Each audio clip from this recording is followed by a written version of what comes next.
Bill Gates, welcome to the Daily Social Distancing Show. It's great to be on. Let's jump straight into the first question that everybody would want me to ask. You delivered a TED Talk where you predicted pretty much what is happening now. Now, thanks to the world we live in, that has sprouted a bunch of conspiracy theories, everything from Bill Gates invented this virus to prove himself right, or he knew it was going to happen and that's why he said it. Was that TED Talk about this virus, or was that a hypothetical that has now come true? Well, I didn't know specifically that it'd be coronavirus and that it would hit in late 2019. But the goal of the talk was to encourage governments to make the investments so we could respond very quickly and keep the case numbers very, very low.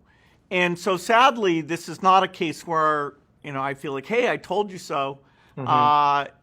Because we didn't use that time when it was clear as the biggest threat to kill millions of people, to have the diagnostic standing by, to be ready to ramp up a vaccine factory. A few things were done.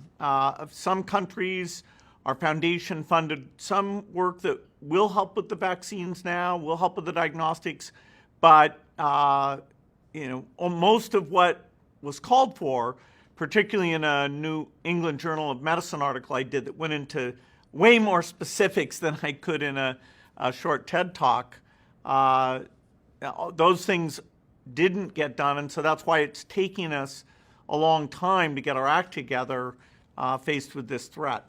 Here's a question I have as an individual. How is it that you, as a non-government, knew this information and knew that it needed to be acted on, and governments and organizations that are specifically tasked with protecting people from this very thing either didn't have the information or ignored it? What do you think happened there? Because I know you interact with governments, you talk to organizations like the CDC, like the WHO. What went wrong? Well, there are lots of individuals who were as worried as I was. People like Dr. Fauci, who've been through various epidemics. And so when we had Ebola, Zika, SARS, MERS, we were lucky that they didn't transmit very easily. They weren't these respiratory viruses where somebody who's not very symptomatic and is still walking around can spread the disease in some cases to literally dozens of people. So the respiratory transmission, particularly because world travel is so intense, that's where I show the simulation in that speech and say, this keeps me up at night more than even war, which is no small thing. And yet, in terms of being systematic about, okay, let's run a simulation and see how would we reach out to the private sector for tests or ventilators, and what kind of quarantine would we do? As we enter into this, we haven't practiced at all. And so you can see it's, every state is being forced to figure things out on their own. And it's very ad hoc. It's not like when a war comes and we've done, 20 simulations of various types of threats, and we've made sure that the training, communications, logistics, all those pieces fall into place very rapidly. You are in an interesting position where in many ways you are an expert on this topic because of the work that you now do in philanthropy. Your goal has been to eradicate malaria across the globe, focusing in Africa. You work with infectious disease, you work with experts in and around infectious disease.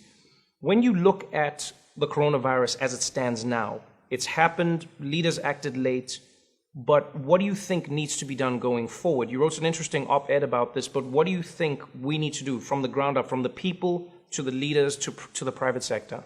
Well, the main tools we have right now are the behavioral change, the social distancing, which often means staying at home most of the time, and the testing capacity to identify who in particular needs to get isolated, and then testing their contacts to make sure that we can catch it so early that a lot of people who get sick don't infect anyone else. Now, so our foundation is engaged in projecting what's going to go on, the modeling. And our partner IHME is, telling each state what they should think about in terms of ventilators and capacity. Further on out, the work we're doing now to find a therapeutic, a drug to reduce the disease, to cut the deaths down, we're hopeful that even in 6 months, some of those will have been approved. But the ultimate solution, the only thing that really lets us go back completely to normal and feel good about sitting in a stadium with lots of other people, is to create a vaccine and not just take care of our country, but take that vaccine out to the global population, and so that we have vast immunity, and this thing, no matter what, isn't going to spread in large numbers. You have a unique vantage point in that you have been communicating with various governments around the world in and around their COVID-19 response, what they plan to do and what they haven't done thus far.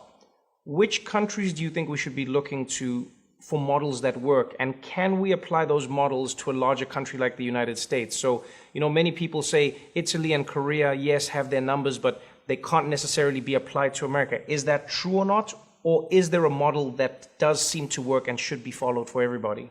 Well, countries have differences. South Korea did get a medium-sized infection, but then they used testing, enforced quarantine, contact tracing, and really bent the curve, even though it looked pretty scary there for a while. The epidemic in the United States is more widespread than it ever got in South Korea. So we're like the part of China, Hubei province, where a lot of the cases were in one city, Wuhan. And the US and China are different. The lockdowns that we do won't be as strictly enforced, but they are very, very important. The way we do contact tracing won't be as invasive, and so won't be quite as perfect. But it is very good news that China, although they're maintaining a lot of measures, they are not seeing a rebound. They're not seeing cases coming back, even though they are sending people back to the factories and sending people back to schools. And so thank goodness, if we're seeing a big rebound there, the idea you could keep it under control would, once you have a large number of cases like the US does and many countries in Europe, then it would seem almost impossible. So it can be done. China ended up with 0.01% of their population infected. Our goal is to stay so it's only a few percent, so at least the medical penalty isn't gigantic, even though the economic penalty will be very large. When you look at that balance between the economic penalty and the human penalty, there are some who have argued that the economic penalty will over time equal the human penalty. Now, you are one of the few people in the world where you actually have enough money to tell us about whether or not an economy shifting in this way or another way is going to cause mass deaths. But how do you think we should be looking at this? Because yes, there is an economy and yes, there is human life, but where do you think the truth lies? Well, there isn't a choice where you get to say to people, don't pay attention to this epidemic. Most people, they have older relatives, they're worried about getting sick. The idea of a normal economy is not there as a choice. About 80% of people are going to change their activities. If you get the other 20% to go along with that nationwide, then the disease numbers will flatten, hopefully in the next month, and start to go down, hopefully in the month after that. And then when they've gone down a lot, then in a tasteful way, using prioritized testing, you can start to reopen a lot of things like schools and work. Probably not sports events, because the chance of mass spread there is quite large. Mm-hmm. And so to get back economically, taking the pain extremely now and telling those who wouldn't curb their activities, no, you must go along with the rest of society and not associate in a way that we have exponential increase in these cases, that is the right thing, even though it's extremely painful. It's unheard of, and there are particular businesses that it's catastrophic for.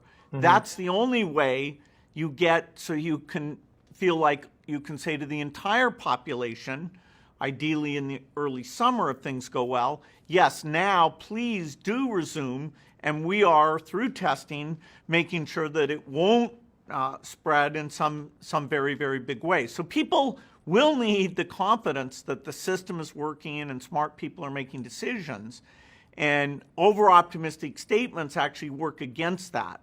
What do you think most people are missing right now? Because everyone has an opinion, everyone from my mom to my friends to people online, everyone has an opinion on coronavirus because we have very few centralized sources that people trust. But what do you think people are missing about this virus and this moment and what we need to be doing as people? Because we know the basics: wash your hands, stay at home, stay away from other people, try to maintain a world where people are moving as little as possible. But what do you think we're missing that people might make a mistake and exacerbate what we're going through now?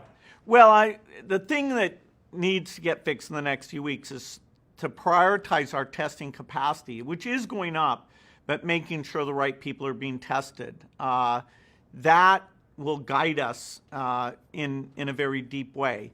And who are the right people? If you're symptomatic or somebody you've been in close contact with tested positive, those are the broad categories. Of course, in the front of the line, you have health workers or essential workers who have to go, keep the food supply, the medical system, water, electricity, internet, keep those things running for the people who are mostly at home. But that doesn't use up that higher percentage of the testing capacity. We have a lot of people without symptoms who are just kind of worried, and there we need to show them that until our capacity goes up a lot, they are going to have to wait. The worst thing we have is that if it takes you longer than 24 hours to get the test result, then you don't know, you haven't been told during the very key period where you're most infectious to take extreme measures. And so we've got to get not just the numbers up, that confuses people. It's the speed of the results. South Korea was giving those results in less than 24 hours. So if we have tests that are ramping up around the world, we're going to see the numbers going up.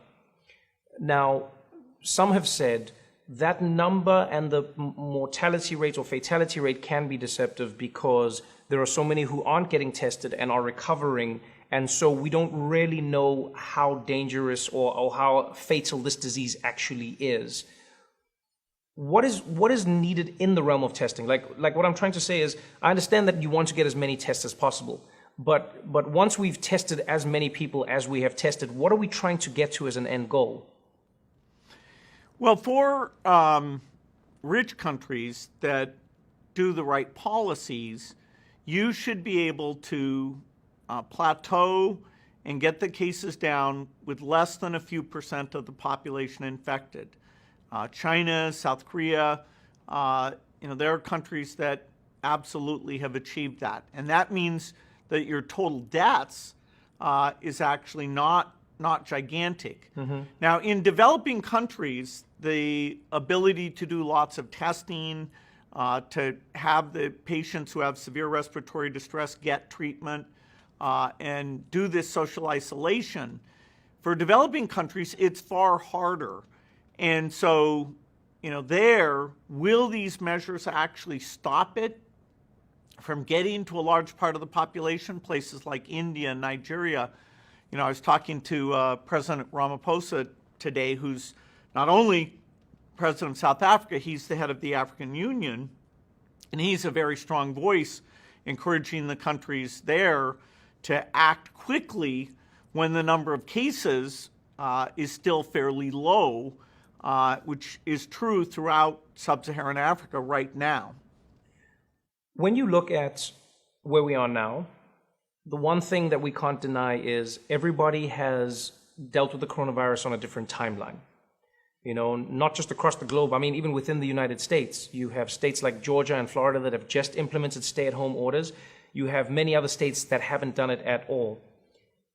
Is this going to fundamentally undermine the efforts of other states and other countries that have shut themselves down? Because if the numbers dip in one country and another country hasn't had the same amount of shutdowns or people self-quarantining, for instance, if people from Brazil travel after this, or if people from, whether it's Belarus or Hungary or any other country where a leader hasn't taken it seriously, will that not undermine the effort completely? Is there a point to doing this when everybody isn't doing it? Well, sadly, at some level of wealth, there'll be countries that no matter how hard they try, they will have a widespread epidemic.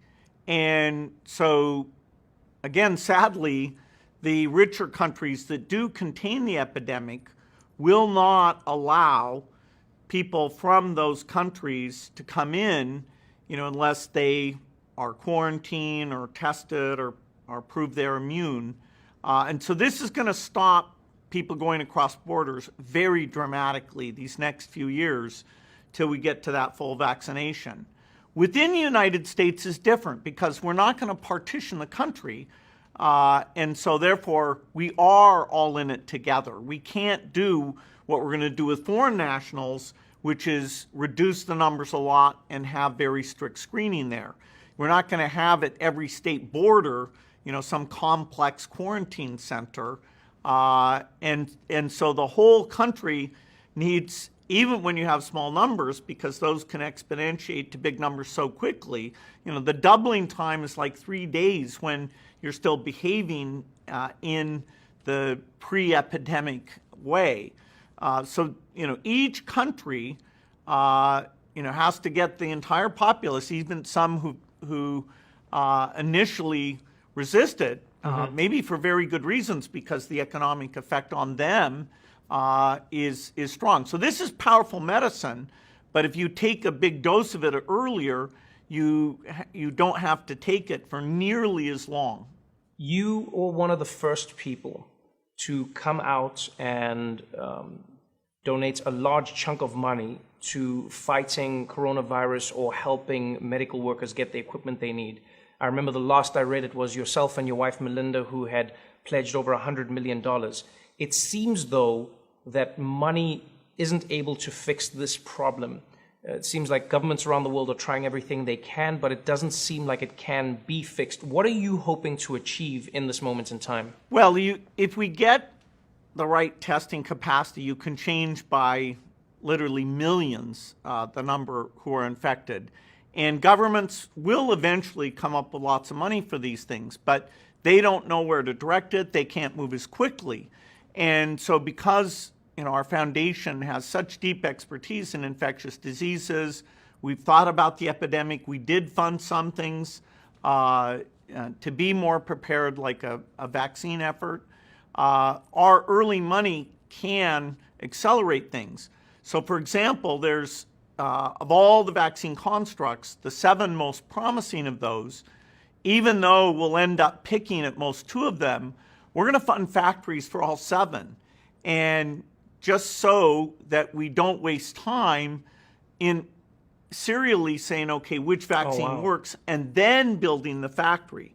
Because to get to the best case that people like myself and Dr. Fauci are saying is about 18 months, we need to do safety and efficacy and build manufacturing, and they're different for the different constructs. And so we'll abandon, it'll be a few $1 billion we'll waste on manufacturing for the constructs that don't get picked because something else is better.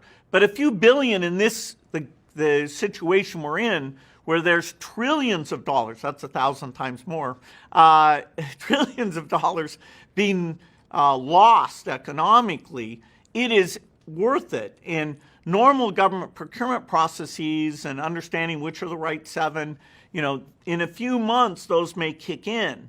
But our foundation, we can get that bootstrapped and get it going and save months because every month counts. things can reopen if we do the right things in the summer, but it won't be completely normal. You'll still be very worried. We may decide masks are important, although right now they're in short supply for health workers, so people should not go and hoard those. But the capacity of that can be brought up, so it may be something that, like China today, everybody who's walking around is wearing one of those. So we'll have a lot of unusual measures until we get the world vaccinated. 7 billion people, that's a tall order, but it is where we need to get to, despite a lot of things in between now and then, to minimize the damage. You predicted this pandemic almost to a T, and maybe it was because we were dealing with other things at the time. We didn't really pay that much attention. Is there anything else you want to warn us about now that we should be looking forward to? Is there anything else that keeps you up at night? Well, this is a naturally caused epidemic, and as bad as it is, it looks, if you have reasonable treatment, to have a 1% fatality. There could be epidemics that are worse than that, including ones that aren't naturally caused, that are a form of bioterrorism. But one thing I feel good about is this is such a big change to the world that this time it won't be like Ebola, which was just there in West Africa or Central Africa. This time, the tens of billions to have the diagnostic standing by, the vaccine manufacturing standing by, this time we will get ready for the next epidemic. Well, I hope your words are prophetic once again. Thank you so much for your time. Good luck in all of your work, and stay healthy out there. We need you. Hey, thanks, Trevor. Hopefully we'll be playing tennis again soon. You bet. Looking forward to it.